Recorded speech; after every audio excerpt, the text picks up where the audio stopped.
Hello everyone and welcome to a guide to Shiranui for Premium. This time I'm not going to be showing you just a deck that I've built. I'm going to be going over how this deck works and all the playables you could consider so that you can build your own Shiranui deck, and I'll show you also a few lists of what different versions of Shiranui might look like in Premium. Let's start off with talking about what Shiranui does. Shiranui is based around this card, Shiranui Oboro. Uh, this card dominates one of the opponent's units every time you stride over it, gives it 4K, and then forces it to attack your opponent's other unit. The dominate mechanic is the main gimmick of Shiranui. Uh, Basically, choose one of your opponent's units and then gain control of it. It becomes your unit for the purpose of effects that refer to your units. And then you can make it attack your opponent's other unit, and then at that point, after the battle, it ceases to be dominated. And that's a really powerful effect because, one, it gives you attackers that aren't your cards, so you're getting basically free attacks. Two, it's really demoralizing to be beaten to death with your own cards, so it puts a lot of psychological stress on the opponent and makes them play worse because they get tilted. And on top of that, it just increases the raw number of attacks you get, so that the ceiling of this deck can easily hit like 9 attacks in one turn, which, when your opponent's at 5, really can run through their resources. Especially considering that the other main gimmick of Shiranui as an archetype is discard. And I'll give you an example by showing you Shiranui Rine. If you look at this card's ability, it forces the opponent to call 2 cards from their hand, which basically is making them discard 2 cards. And then it forces them to attack themselves with those 2 cards, which then means that they have to guard those attacks, especially since the passive ability on this gives crit. So you're getting additional cards out of their hand from the guard there, and if they don't, they're just taking a bunch of damage, which then makes it easier to kill them. And this combination of dominate attacks plus discard means that this is a deck that eventually in the late game can checkmate the opponent. You can put them in a scenario where they have literally 0 way to survive, because either they guard everything and they have no cards in hand, or they take the hits and they die. In which case, their only way to survive is heals and the overtrigger. And sometimes, because of cards like Rene that give crit, you can even account for that. And you can threaten them with crit rear guards that will kill them through the overtrigger. So that's the main strategy of this deck. The other main thing this deck has going for it is this card, Stealth Dragon Seizui, which generates the Shiranui Oboro Crest. The crests from standard give 5,000 power for every face-up card in the G zone, which means that the longer the game goes on, the more power your front row is getting, and it's basically a free effect, so you don't have to spend any resources in order to get this really big power scaling. And that means that this deck also has another win con of getting to the late game and just presenting a board that is so huge that the opponent can't guard everything. They have to perfect guard everything or die. So we're really good at grinding into the late game. We're a combination of discard, multi-attack, and big numbers. And numbers that just continue to get bigger the longer the game gets. So this is what we call inevitability in other card games. The idea that the longer the game goes on, the more we're favored to win. So this is a deck to play if you like long games, grindy games. If you like control decks and other card games, this is a deck for you. So let's get into the actual cards you might play in your deck. The first big card besides the Shiranui Bora that we need to look at is Mizukaze. This card very much affects the playstyle of this deck, and it takes it into a completely different direction if you play this, and another direction if you don't. What this card does is when you place it, you Soul Blast a grade 3, and until end of turn, your opponent can't call cards from hand to Guardian that they've already called this turn, called grades specifically. So any cards they've called from any zone, those grades can no longer be called from hand to Guardian. They can call those at the same time to get around the restriction, but if they call cards one at a time, they won't. And this is a really powerful effect. It locks the opponent out of defending themselves. There's ways to force your opponent to call cards, like with Rene or Yatsuka Lord, that will then make them think really hard about what they want to call, because if they call the wrong card, they will be locked out of guarding with that for the rest of the turn, which means they're encouraged to call bigger cards, which means that you get better dominate targets. Because generally, the lower the grade of a card, the lower its power, but also the higher its shield value. So this has a few drawbacks. One, if your opponent calls orders or protect markers, those cards don't count as having been called. They cease to exist when they hit R, and they don't fulfill the condition for this effect. The other thing is that you have to Soul Blast a grade 3, which means that you can only use this in the late game or mid game, and it can be hard to pull this off multiple times in the same game, unless you're playing cards like the V Stealth Dragon Shiranui, or Shoujo Doji, or Unen to Soul Charge stuff, or Kagechika. This is Unen. This card can put a card at boost into Souls. This is another way to get a grade 3 into Soul. And the other thing is that this card is kind of bad aside from the guard restrict effect. So it's a mediocre attacker, and it just kind of sits there, and it inflates the grade 3 count in your deck too, so you lose a little bit of shield value by including this over other cards. The other thing is that this does not stop G Guardians. G Guardians do not call from hand, they call from the G zone, so your opponent can still guard the G Guardians as much as they want. The other problem is this doesn't stop any kind of guarding from other zones, it doesn't stop intercepting. So there's a lot of ways for the opponent to survive this. It isn't the ironclad checkmate that it looks like. In fact, the better your opponent is, the more likely that this card just simply doesn't do anything to impact the turn. It can occasionally catch even a very good player in just a situation where they simply can't guard everything because you've played this, and this card gets more effective the higher damage they're at, because that means that they can't just survive this by no guarding stuff. So it has a place, but just keep in mind that this will generally get you free wins against bad players and will not get you a win against good players. Next up is the other main ride target. This is Shiranui Zanki. This card is really good for a few reasons. One, it gives you a dominate on place and on stride, so you can get 2 dominates in one turn, because that effect is not once per turn.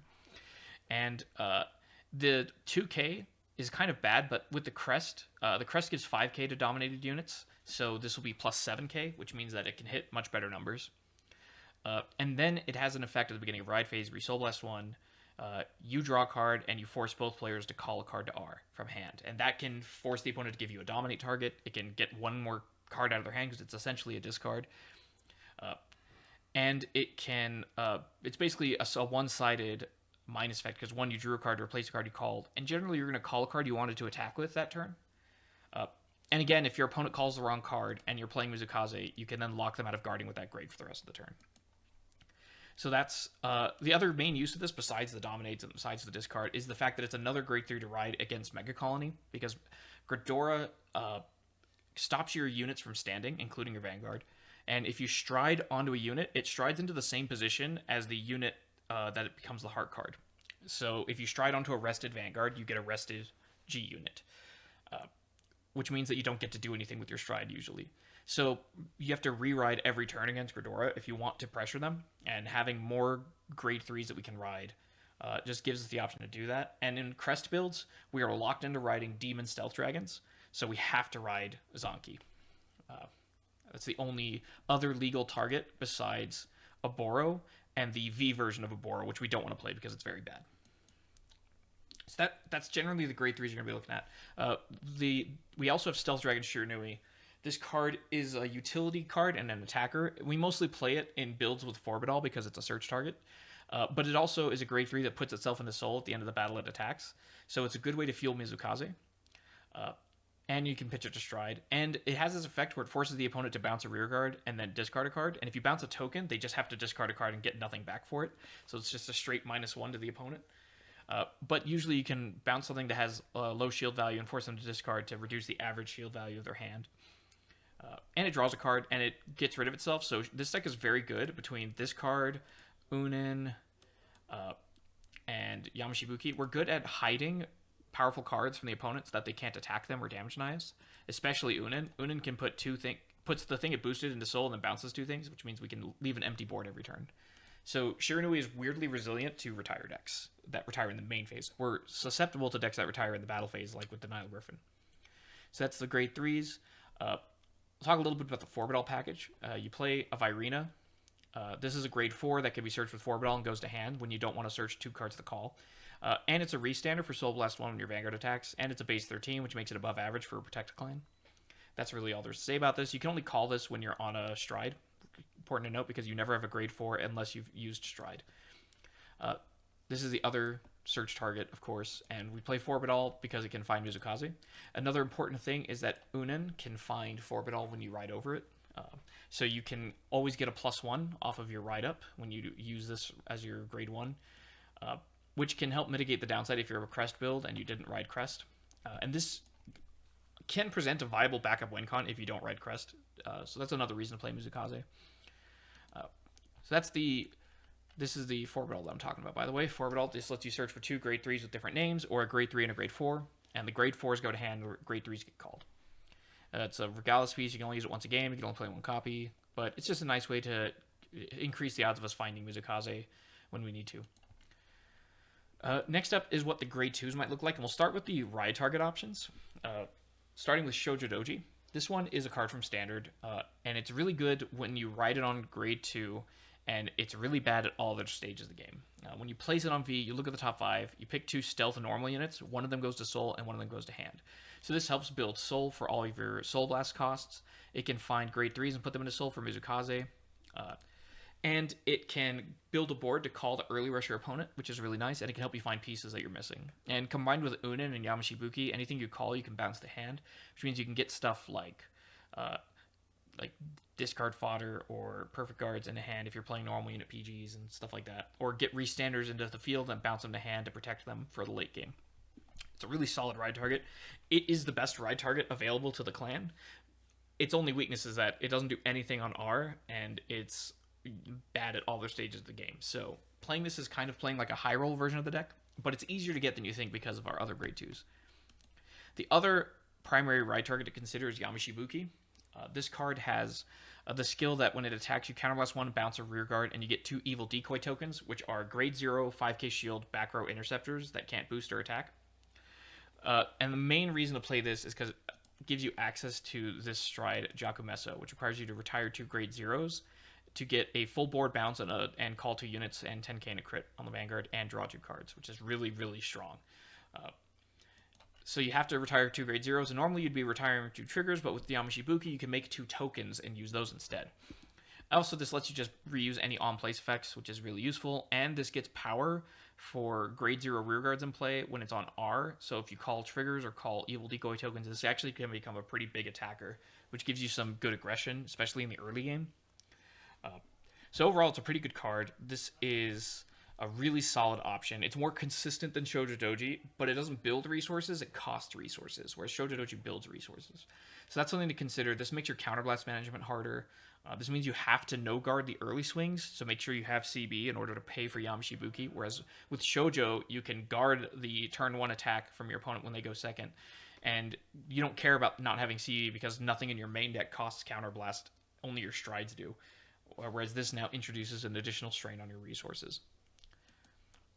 Another honorable mention here is Magatsu Gale. This card is okay, and it used to see more play before we got the Crest and the Restanders, and thus ate up a lot more slots.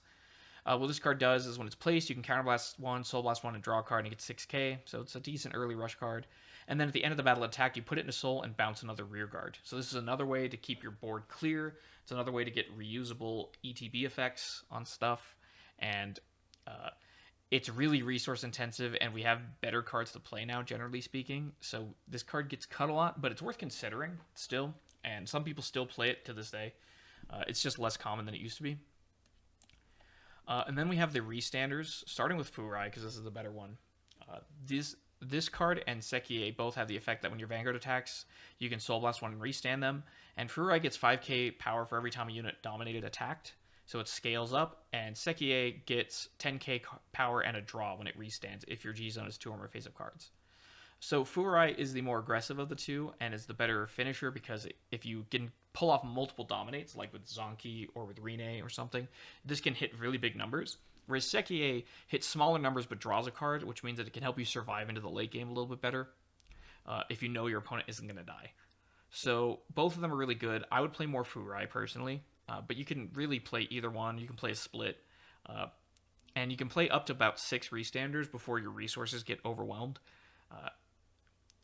And that in that case, you can either play 3-3 or 4-2, and that's usually really solid. It's better to play more of one, though, so you kind of know what to play for, so you're not just like at the whims of top decking. You're more likely to draw the one that you like more if you play a 4-2 split. And then next we have Ungai. This is a utility card that also gives you some kill pressure. It's a draw and discard when you attack with a dominated unit, and then when it's on place, you choose 2 rearguards and 1 opponent's unit. You're going to pick their vanguard, and you change the power to 11,000. So that means you can make a column or 2 boosters, 11k, which can help you hit bigger numbers, and then shrinking the opponent's vanguard to 11 makes everything hit the magic numbers now that you've just set your units to. So it's a decent way. It's also good when you have multiple dominate attacks. They're usually in the ride phase or earlier in your turn, the ride phase or the main phase. And so that means that when you swing with those, your opponent can hit defensives, but then you can, in your main phase, play this card and reset their power back to 11 to get rid of any defensive triggers. So this helps you close out games a little bit better and strain the opponent's resources. And then if you bounce this with your Yamashibukis or your Unins, you can reuse the effect on future turns. So it's pretty solid, but it doesn't net you any cards, and it doesn't itself hit big numbers. So it's kind of a funky card that like is really useful in a few scenarios, but is not the most powerful card that we can play. And so oftentimes we will just not find room for this card, but it's worth considering as a 1 or 2 of, depending on what your list looks like. And then last of the grade 2s, we'll talk about Seiyan Geki. This is the best card in the deck, pretty much, besides the Crestmaker. This card has the V ride fixture effect, where at the beginning of your ride phase, if your Vanguard's grade 1 or less, you discard it. You can look at the top 5, choose it to 1 grade 2 or less card, and then reveal it and put it in your hand. Shuffle your deck. So this can find the Crestmaker on Crest builds, and on non-Crest builds, it can just find you whatever you need. And then when it attacks while boosted, you Soul Blast 1, and your opponent discards a card if they have 4 or more, which is going to be most of the time in Vanguard. So this is really good at straining the opponent's resources. It keeps their plussing from getting out of hand. It's really good at helping set up, and by just straining our opponent's resources, we can force them to do things like discard their Quick Shield or Guardian Shield to this effect, because they need to keep all their important pieces, and that sets them to die more easily to our late game. It's just a really good card overall. This has a really powerful synergy with Sukumorikon, where you put them down to 4 cards with Sukumorikon, and then you make them discard a card with this on your first attack, and they are down to 3 cards, and they have to guard the rest of your turn. So it is a really strong grade 2. It's one of the best grade 2s we have in the clan. You're going to play 4 of this in every Nubatama deck you play, basically. It's really strong. And that brings us to the grade 1s. We'll start with Seizui. This is the card that makes the crest. I've talked about it a little bit already, but you basically are going to play 4 of this or none of this, in my opinion. I do not like playing a split of this because it makes your deck less consistent, and it means that in the matchups where you have to draw crest or you lose, you have only 1 or 2 copies of crest to draw, and then you're just more likely to brick and die. And in the matchups where crest, there's almost no matchup where crest doesn't matter. Like, you're always happy to have crest, but there are some times where you must have crest in order to have a chance to win, because there are some decks that this deck just can't beat without crest. So playing this turns those matchups into winnable matches, and not having it makes those matchups unwinnable. So I think you should play 4. I think the crest build is better than the non-crest build in general. The main downside that the crest build has is that it loses abilities on dominated units, which in specific matchups can be really bad. But 9 times out of 10, the additional power to your front row more than makes up for that, because the main weakness of Nubatama before this card came out was that the rearguard swings are bad, and now the rearguard swings are really good. So you should play 4. I will show a version of this deck that has 0 crest makers for people who don't want to buy this card or who really like the utility package that the older versions of this deck used to play. So keep just sit tight, and we'll get to that eventually. And the next we have Katari Kitsune. There are 3 versions of this card. All of them are good. This is the D version. You can only play this one if you're playing a crest build, but it lets you discard it to search for a Demon Stealth Dragon Shiranui, and that lets you find Oboro or Zanki, which is really good. And this card can pitch to Stride as a grade 3. So this is the best one, in my opinion, because for our History Collection Stride, we can't use effects that... This is not technically striding. This is activating a skill in the main phase. So for stuff that says this counts as a grade 3 when you pitch to Stride, you can't use those effects for this cost. You need to use the actual grade of the card. But this card can find us a grade 3 to pitch. It can also find us the Oboro to make sure that we do not brick, and we can always go into History Collection Stride on time.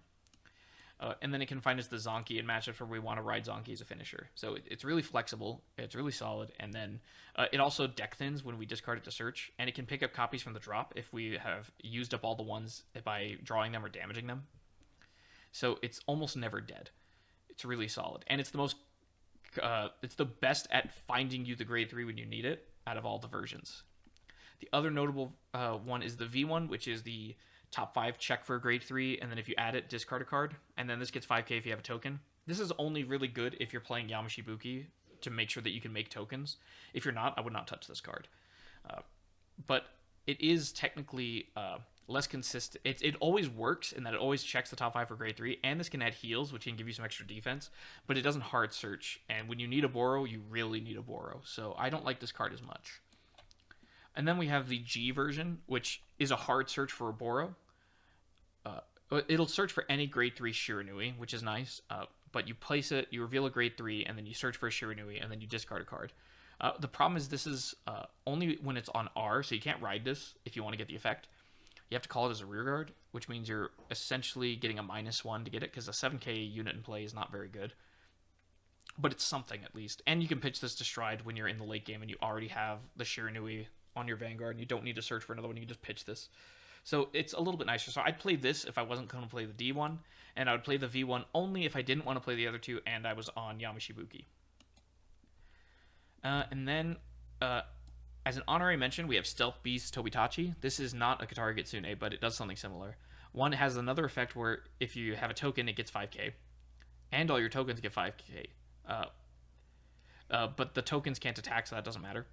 And then, if you and your opponent's Vanguard are the same grade, you can play with Soul Blast instead, and when it's placed on V or R, you can Counterblast, look at the top 7, choose one card with Shiranui, and add it to hand. So this doesn't require you to discard like the V version, so it's more of a... It's less disadvantage to play this.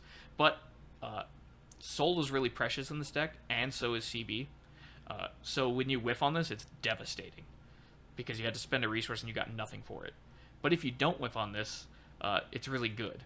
And it's the best at finding Shiranui, and it can find Shiranui even if you don't have a crest. So this is really solid and worth considering. I personally don't play it. I played the D Katari Gitsune because I want the hard search.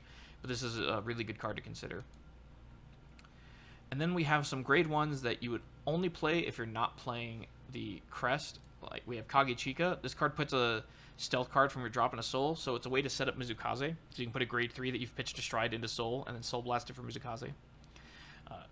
And we also have Forktail, which is a top 7 check, put a stealth unit into soul from among them.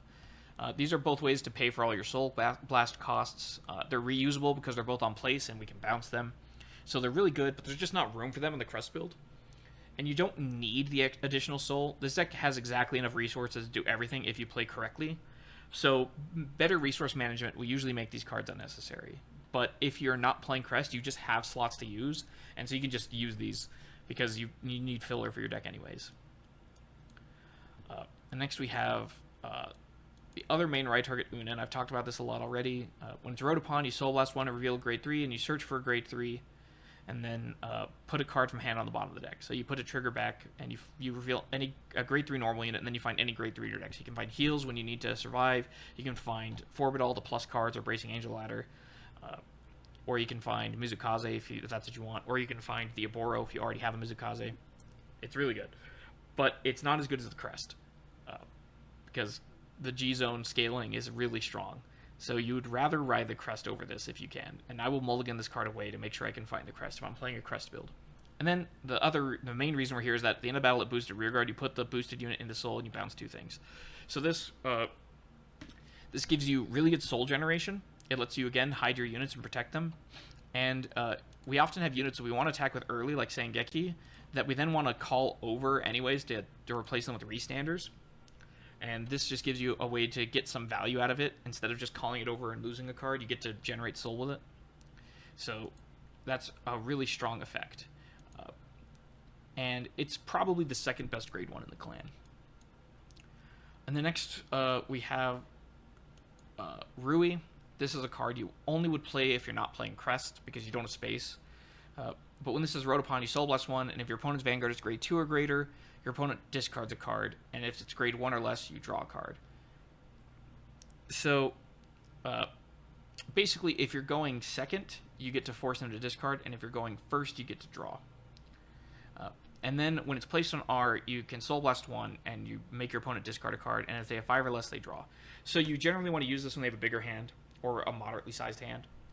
And again, you want to bounce it and reuse it with your other effects, and it's a Soul Blast spender, so you can use it every turn as a way to expend the soul that you're building from Unin, tucking stuff into soul. It's really solid in the non-crest version, gives you the potential to just run the opponent out of cards in hand. But there's a lot of decks that can plus so much that they don't care about this, and there's decks that benefit from being forced to discard. So this isn't good in every matchup, and it's not going to make certain games winnable, but if your opponent is bad and they discard the wrong cards, this can really punish them. And then next we have another card you would only play in a non-crest build. This is Sakura Fubuki. This is a countercharger. It's reusable because it's on place, so you can just keep bouncing it and playing it again. So you only really need to play 1 copy if you're going to play this. You can play 2 maybe if you really don't want to damage it. But yeah, it's a solid card. You don't really need the countercharge in this deck. The deck has enough resources to do everything, but it's nice to have, and if your opponent starts damage denying you, this is a way to punish them for it. Then we have the defensive package. First off, we have Hanali. Hanali is a card that stops multi-attack. So you play it against metas where you expect to get multi-attacked a lot, like Excel clans are good, or some kind of broken restand deck is viable. You play 3 copies of this and you pray that you draw it. And then we have Megetsu. This card pitches for a G Guardian and has a really good effect when it's called from hand to G. You can remove a heal from drop and it gets 10k for every 2 cards in their hand, which is really strong. Basically a perfect card when you get that effect. And then you can play a normal unit PG. This can be recycled if a dominate attack hits, which is really nice. And then you can play Elementaria, just as it's the best PG in the game. You should probably be playing this. And then the triggers are pretty static. Most builds are going to be playing Noroi, the History Collection draw crit, the Stride crit, draw PGs, 3 grade 3 heals, 1 copy of the countercharge heal, and then Drag Veda. And that's pretty much going to be the trigger lineup for every build. If you play normal unit PGs, you can play this crit, which is nice. And you could consider things like the countercharge crit or stand crit, but I don't really think they're going to make it into your list, so I didn't put them in this staple list. And then as another card you can play, if you're not playing the 4-battle package with Mizukaze, you can play Bracing Angel Ladder, which is really good if you're playing Restanders, because it'll make your Restanders untargetable by Denial Griffin effects, and then you can force through the damage to kill your opponent. That's generally the main deck cards that you'll be considering for Nubatama. As you can see, you can really go into 2 directions. You can lean into this like discard and guard restrict stuff and play to like put your opponent in uncomfortable positions, or you can play for big numbers and multiple restands and try to kill them with brute force with that and like the crest. And both versions can play self bounce to recur their on-place effects and to get empty boards to protect their units. So let's look at the G Zone. This is the History Collection Stride. You're going to play 2 of this in every version of Shiranui. You're going to go into this as your first stride almost every single game. What it does is it turns a copy face up, and you get 2 protect markers if you haven't received an imaginary gift, and you're on specifically Demon Stealth Dragon Shiranui Oboro. And then it has an on hit that always activates, and the on hit is they discard a card, which is really strong. If you hit the Dragon Empire over trigger, you get to make them discard again. This is just another card that drains the opponent's resources while building your own. Gives you 2 perfect guards, which is going to help you survive into the late game, where it goes really hard with the crest, because perfect guards helping you get to turn 5 or turn 6, and then the crest scaling just devastates the opponent. It's really strong. And even in non-crest builds, this is another discard source, so you're going to want to play it. And then our primary win con is Rene, which I've talked about. This card forces the opponent to call, dominates the units they called, and then attacks them with them, and it gives all dominated units 10k and a crit. So this is going to pressure the opponent really hard, and in non-crest builds, these are going to be your best attacks. In crest builds, these will just be setting up to strip the opponent of resources to make your restanders hit really hard. But aside from that, we have now, those are the only 2 mandatory strides. Everything else is optional. And we'll go down the list of everything you could play. First off, you have Harmonic Josiah. You're going to play in everything. So this is the other mandatory card, I guess. You have Mukuro, and there's two versions of Mukuro. The D version is also pretty good. It dominates a rearguard and attacks the vanguard, and then it dominates the vanguard and attacks a rearguard. So you don't get a board wipe, but you do get drive checks, and you get one more attack at the vanguard, so you get some additional pressure, and it only costs Soul Blast 1. But you have to discard a card with the same name as your... You have to discard a Demon Stealth Dragon Shiranui, so you have to discard one of your ride targets, which can make it a little bit harder to go into. This is the original Mukuro. This has Soul Blast 2 and turn a card from the G-Zone face up, so it builds GB, whereas the other one doesn't. And then you discard a card from hand, so you get one fewer card overall. But it dominates the opponent's vanguard and attacks their entire board. So you get a board wipe, essentially, because they're not going to guard their rear guards, and if they do, you're running them out of resources. And it's a little bit better than the original, in my opinion.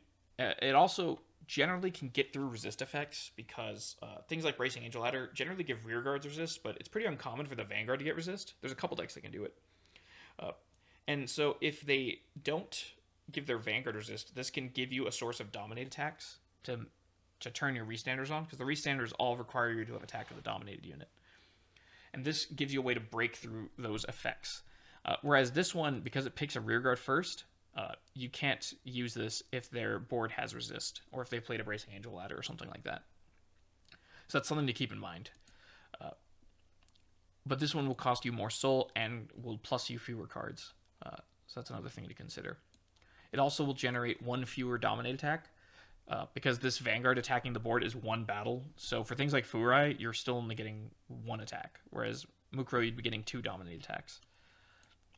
Another option is Jakumeso. I've talked about this before. This is probably your best stride besides Rename. You retire 2 grade 0s, and you bounce your board, draw 2 cards, and call 2 things. And then it gets 10k in a crit. So it pluses a lot of cards. It pressures the opponent really hard. It forces them to essentially have a perfect guard, because this is attacking usually for 28, 38 if you're on a crest build, and 36 if you're not. So it's really strong. And it's a stride that doesn't rely on dominates at all, or on discard, so it can get around opponents that are counterplaying your deck and playing to deny you access to Rename. And that can help you smooth into the late game, where your crest power can outscale the opponent. It's just overall a really strong card. If you're going to play this, you should play 1 or 2, because any more than that, and you'll probably deck yourself out before you kill the opponent. You'll need to go into one of your late game closer strides to finish the game. And speaking of late game closers, we have 2 options for that. We have Sukamorkon, which is the better one. This one costs Counterblast 2, but it forces the opponent to bind all but 4 cards in hand, and then they get those cards back at the end of turn. So you do this when the opponent's at 5 damage, and you have a good board, and then they have, if you have crest power scaling, this is really hard to survive, because you're doing this on like turn 5 usually, and that means you've got usually plus 20 at least from the crest, if not more. And so that means that all your numbers are hitting in like the 40s, and they only have 4 cards in hand. And unless they have like 4 heal triggers to G-Guard and everything, they're going to die. Because you're going to get 5 attacks, plus whatever you dominated when you strode onto this, if you have double restander, that is. So this is a really strong closer, but it costs CB2, so it's easy for the opponent to deny if they're playing carefully. That's where the countercharge heal can be really good, or the other countercharger, because these can force the opponent to have to deal with Sukamorkon when they thought they wouldn't have to. The other big closer is Rokushiki Rakan. This is the GBH stride, and it lets you spend Soul or Counterblast to make your opponent discard 2 cards anytime they call from hand to G. Which is another way to checkmate the opponent. Like, they're at 5, so they have to guard everything, and then every time they do guard, you make them discard 2, and eventually, after like the second attack, they're completely out of cards in hand. So it's really strong, and it doesn't have to cost Counterblast. You can spend Soul on this, so it's a way to close the game when your opponent damage denies you. So I would recommend playing either 1 of each, or 2 Sukamorkon and 1 Rokushiki Rakan. It's going to depend on what your G-Zone looks like. It's going to depend on if you're playing Jakumeso and you have the space. The rest of these strides are like for niche cases, and so whether you play them or not is going to depend on your build. We'll start with Mugen Lord. This is a really good stride against Excel clans. It has Counterblast 1 and turn a copy of it face up, and you pick a number of rear guards equal to the number of face-up cards in your G-Zone, and you give them 4k and dominate them. And they all attack the Vanguard one at a time. So if your opponent's at 5 and they have a full board, this will threaten them with a ton of dominate attacks. This is really strong with Furai, because it'll give Furai 5k for each one. And this is really hard for the opponent to deal with at 5 damage. Against Excel clans, you can easily end up getting like 7 attacks off of this alone. But a lot of Excel clans can also get rid of their units by tucking them to soul, by putting them back in the deck, etc. So sometimes this just won't have as many targets as you think, but it's a really good closer, but it takes up 2 spots in your G zone, so it often gets cut in my lists. And then we have Dagoku. This is hard to read, sorry, but what this does is it flips cards from the G zone face up, and then it makes your opponent call 2 face up cards from their G zone, and then you dominate them and attack the Vanguard, and you can treat them as though they were on V for their auto abilities. So if they have any on attacks or on hits, you can activate those skills. So you only can really get full power from this when you're not on the crest. And it's really good against all these history collection strides, which have this guaranteed on hit that always activates. So you can if you swing at this and your opponent and they take it, you can make them discard if you're in the mirror. And against other decks, sometimes you can get a really strong effect. But it only really gets its full power when you don't have the crest. So you can either play this as a backup stride for when you don't have the crest, or you can play this in a non-crest build, in my opinion. And then we have Magen Tenbu from Standard. This card's okay. Counterblast 1, flip a card from the G zone, and then dominate a rearguard and attack the Vanguard with it, and then retire it. So this is essentially removal plus pressure, and it flips cards in your G zone, but it's kind of mediocre aside from that. The only other big advantage it has is that it doesn't rely on any scaling from the... you don't need high GB for any of its effects, so you can go into it early. And then we have Yatsuka Lord. This card is really interesting. For Counterblast 1, Soul Blast 1, you pick 3 units from your drop, and your opponent chooses any number of those and calls them. You pick 3 units from their drop, and then they call any number of them. And then they don't get auto abilities from this call, and then for every unit they call, they discard a card from hand, and for every unit they didn't call, you draw a card and give your front row 10k.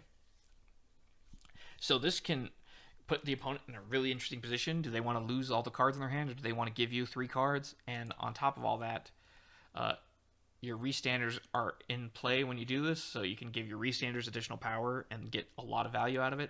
And again, if you force them to call, Mizukaze can then deny them from guarding with those grades. So they have to think about Mizukaze when you activate Yatsuka Lord, and that means they're encouraged to not call, which is really good for you. So that's really good with Mizukaze, and I kind of cut it from non-Mizukaze builds. I played it in my original list in Houston because I expected people to think I had Mizukaze and thus to not call cards, and I really just wanted the 10k in the draw. Those are the main options you're going to consider. You can consider a Cyclone as like a weird card that you're just going to flip over for costs to give your dominated attacks an additional 5k when you have the crest, because the crest will take away their abilities, and so they get the power from this. Some really niche cards you can play are the Progenitor Dragon and the Zeroth Dragon. The Progenitor Dragon attacks the board and countercharges for each hit, and then the Zeroth Dragon is a board wipe and then forces the opponent to discard 2 cards and ride a 3rd card, which sometimes if they don't have another copy of the Vanguard they need to be on, this can screw them out of the game. Sometimes they don't have any grade 3s in hand, and they can't ride a new grade 3, and they can't G-Guardian. And sometimes they don't have enough cards in hand. If they only have 2 cards in hand when you do this, they will just die. But you better hope that the discard 3 and rewrite from this, or the discard 2 and rewrite from this is enough, because this gets rid of your G zone after. So that covers generally what these lists are going to look like. Covers most of the staples. We can talk about the G Guardians real quick, I guess. The best one is Morlord, which gets 5k for every card in their hand and draws a card if they have 4 or less. You're going to go into this most times. It's going to guard almost anything because their opponent's going to have probably like 6 cards, and this will be 30k shield. This one lets you, Horicon lets you dominate a back row grade 1 and move to Guardian. So this can punish the opponent for calling boosters or having important cards in the back row. And then this one gets 30k shield, Gando Kurikon. It's just a vanilla 30k shield if they have 6 cards in hand. The weird one is Zashiki Hime. This one is the G Guardian flipper. It turns another G Guardian face up, and then your opponent can discard, and if they don't, it gets 20k shield. So generally, you're always, with effects that give the opponent a choice, you're always going to get the one that is worse for you. If the opponent is good. If they're bad, they'll make a mistake. But if you need the extra shield for this to guard an attack, they're going to discard the card, and if the shield doesn't matter, they will choose not to discard. But the primary use of this is to get one more card face up in the G zone for the crest, to surprise your opponent with how much power your front row will have. So that covers the staples, all the playables. Let's look at an example deck with Mizukaze. So this is what a Mizukaze build will look like. As you can see, we have 4 Oboros, 2 Zonkis. That's going to be common for most versions of this deck. Zonki is really good as an additional ride target, and it scales better with the crest because these will be 7k attacks. You're going to play Forbidal in Mizukaze builds to try to find it. And because you're playing Forbidal, you can play a Virina Esperidia in order to have a grade 4 search target to go to hand. And then we're going to play 4 Furai because it's a restander that scales. It's really good. It's a good closer, and it's good for early rush. And we're going to play Shoujo Doji to build Soul, potentially tuck grade 3s into Soul to pay for that Mizukaze. We're going to play a V Shiranui because we can call it off Forbidal, and we can put it into Soul to generate Soul for Mizukaze. Seingekis to help us find our crest. The crest because it's the thing that makes this deck tick. Katari Gitsunes to find our ride targets. Hanali to survive against multi-attack, but this can be any defensive card, really. Or it could be more copies of the cards we want to win with. Like, we could play more V Shiranuis, we could play more Mizukazes, or we could play Sekies to go with these Furais, if we don't want to play these Hanalis. And then we play 3 Unin as both our backup ride target instead of the crest, and also as a way to build Soul, and a way to bounce our board to reuse effects. And then the static trigger lineup of 8 crits, 4 draw crits, 4 stride crits, 3 draw PGs to go with our 1 Elementaria, 1 of the countercharge heal, 3 of the grade 3 heals, Dragon Empire Overtrigger. And of course, if you're playing the crest, you must play Stealth Dragon Midoi as your starter. This is what the average level 0 Shiranui list will look like. This is with no tech, no bells or whistles. This is just the baseline of the deck. This is doing all the things that Shiranui can do. It's got guard restrict, it's got discard, it's got restanders, it's got late game scaling from the crest. This is the well-rounded, middle-of-the-road version of the deck. And then our G-Zone to go with this, 2 of the History Collection, Yatsuka to abuse with Mizukaze, Mukuro to get Vanguard Dominates, and to have a stride we can go into without Counterblast. Rine is our primary win con, because this is the best stride in the clan. And then 1 Sukamorcon as a closer. We have 4 G Guardians, because you can only G Guardian 4 times in a game, and usually you're only going to get 2 or 3. And then I went with Mugen Lord as the other main stride for this. We're not playing Token Makers in this one, so we can't play Giacomesso. You could consider a Rokushiki Rakan and a second Sukamorcon if you wanted in this spot. You could consider Cycloned. Really, this spot could be 2 of any of the good strides. It could be Dagoku's, it could be anything. But in this case, I'm playing 2 Mugen Lord to show what the G-Zone would look like with Mugen Lord in it. This gives you a really solid finisher when the opponent has a full board and they're at 5, and it's good against Excel clans. So this plus Hanali means that this is kind of like an anti-Excel clan version of the deck. And Excel clans are some of your worst matchups, so that's worth considering. Because this might be able to turn that matchup around and win it when you shouldn't, if you can get a Mugen Lord and they hit no defensive off any of these dominates. So this is the average list. I would recommend picking something up like this if you're new to the deck and you don't really know which direction you want to go. You can play this, you'll have all the essential pieces, and then you can build from here into any direction you want, if you want to change it. Next, let's look at a version of the deck without Mizukaze, because I personally think the guard restrict Mizukaze isn't that good, and I think I value more consistent win cons than other people do. So I'll admit that this version of the deck is something you're less likely to see. Most people disagree with me on Mizukaze and think that it's really strong. I just personally think the card is underwhelming. And I have gotten decent finishes. I've got a first place finish with a list with no Mizukaze, and we got a top finish at Sacramento with a list with no Mizukaze. My teammate got it. So we've shown that you can top, and the other people have done well without Mizukaze in their list as well, so we're not the only ones. So this is what the deck would look like without it.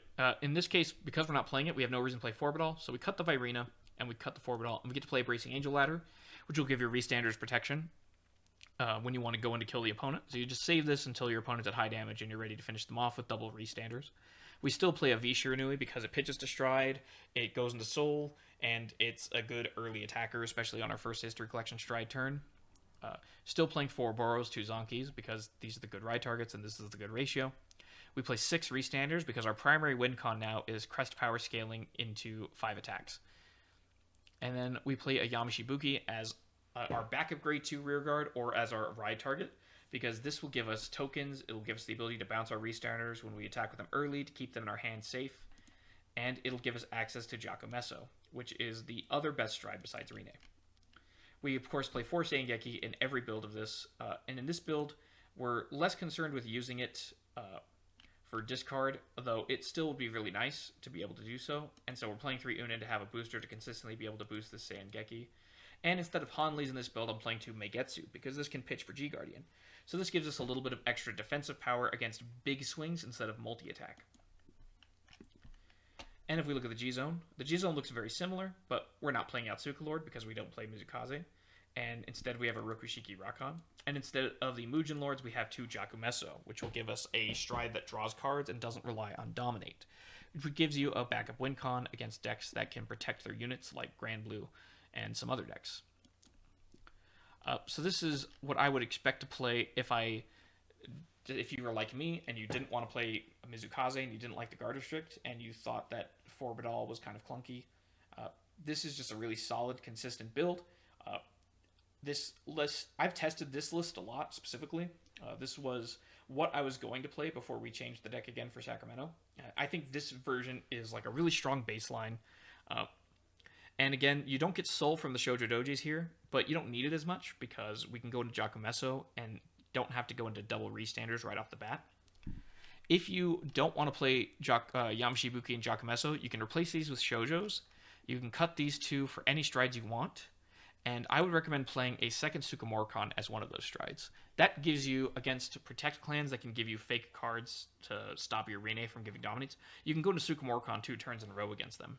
And because you're not playing Yamashibuki in this hypothetical scenario, you don't have a lot of demands on your Counterblast. So paying the Counterblast 2 isn't that hard.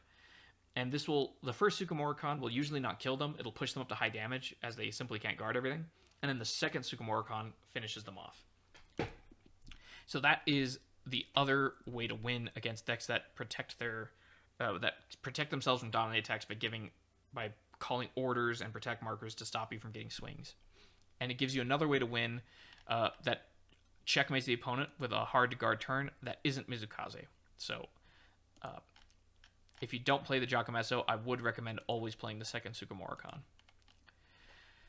This is there's the deck code if you want to copy this. And I'll scroll up again to show the deck code for the other list as well, if you want to copy that. And then last, we'll look at a deck with no crest.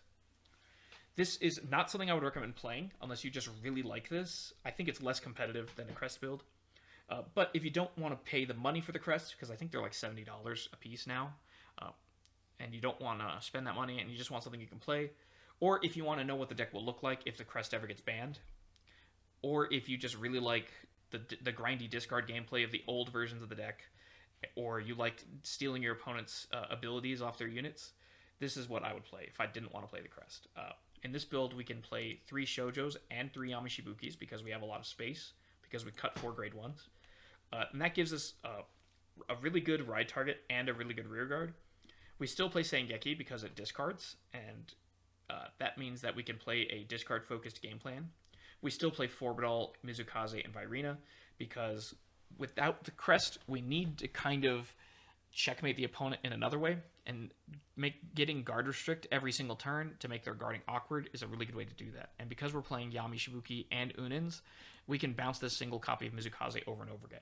And you could easily play 2 copies of this in this build if you just cut 1 copy of something else. You could cut one of the Yamashibukis, you could cut the 4th Oboro, which I wouldn't recommend, but you could. You could cut the 3rd Katari Gitsune to make room. Or you could cut the Elementaria to play a 4th draw PG and make room that way, because you'd add 1 more normal unit slot to the deck. But you don't really need this card per se, because, again, we still have the backup win con of going into Furai for double restands, although we only play 3 copies of this and 1 copy of Irina in this build. So this combined with like Rui, with using Kagechiki to build Soul and get Grade 3s from the drop into Soul, we can probably strain the opponent's cards in hand a lot.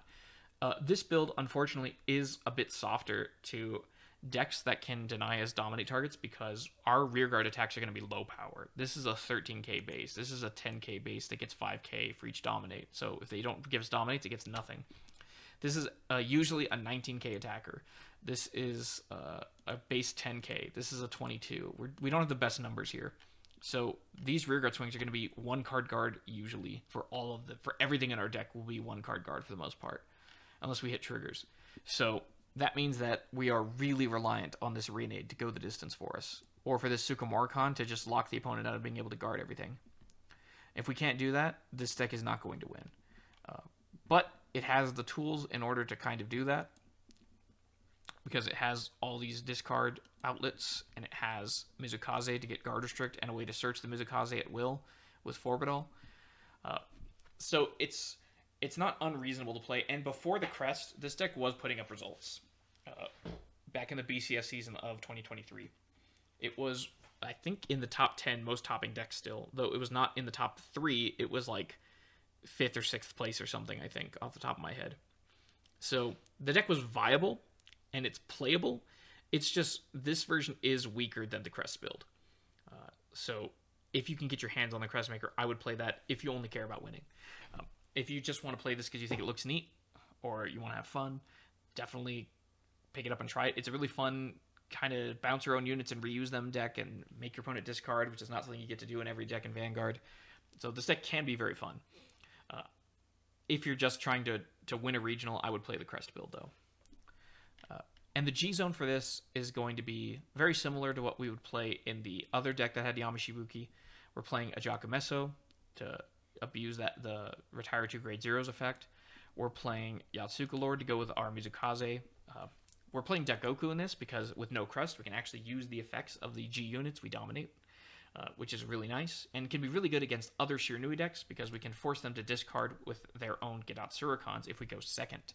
And going second is probably going to be more important with this build, because if we go second, we deny the opponent the Quick Shield and the Guardian Shield, which is 2 fewer fake cards for them to discard to rename. And thus, against Force clans or Cell clans, they will have no fake cards in their deck besides maybe Elementaria or any Regalis pieces they're playing as their orders, which means that Rene will always be live if we go second. And that means we can go into Rene as our first stride potentially, although we won't get the 10k and the crit. We're usually still going to go into this stride first. But having access to this is nice, and this will be more consistent if we can take away the Quick Shield and the Guardian Shield from the opponent. Whereas in the other build of Shiranui, we usually want to go first because we just want to survive into the late game. So we go first because that gives us the highest chance of surviving into the late game, even though it gives them a Quick Shield and Guardian Shield to discard to Rene's effect. There's just too many decks that can cheese you out really early on like turn 3 or turn 4, and so going second is really risky against those decks. But for us, we kind of have to in this build because we cannot rely on the crest to win us the game in the late game. We need Rene to win us the game. And so this version is a much worse matchup against decks like Grand Blue and Mega Colony that can negate Rene entirely. So that covers basically everything you need to know to get into Shiranui. It covers what the effects of basically every single card does that you would consider playing. And I think you should really consider this deck if you're a competitive player. Not this deck, but one of these two. I'll show this one because I think this is the baseline of the format. This deck is consistently topping. It's one of the top 3 decks in the format. It's arguably behind Grand Blue and Katrina, but results and numbers would put it above those two as I think the most topping deck in the format, if I remember correctly. Though with Sacramento, we just had a Katrina win, so that math might change now with this last event. But it's a really solid deck. It's really simple and easy to play. You just need really solid defense. But if you're really good at defense, this deck will reward you for that.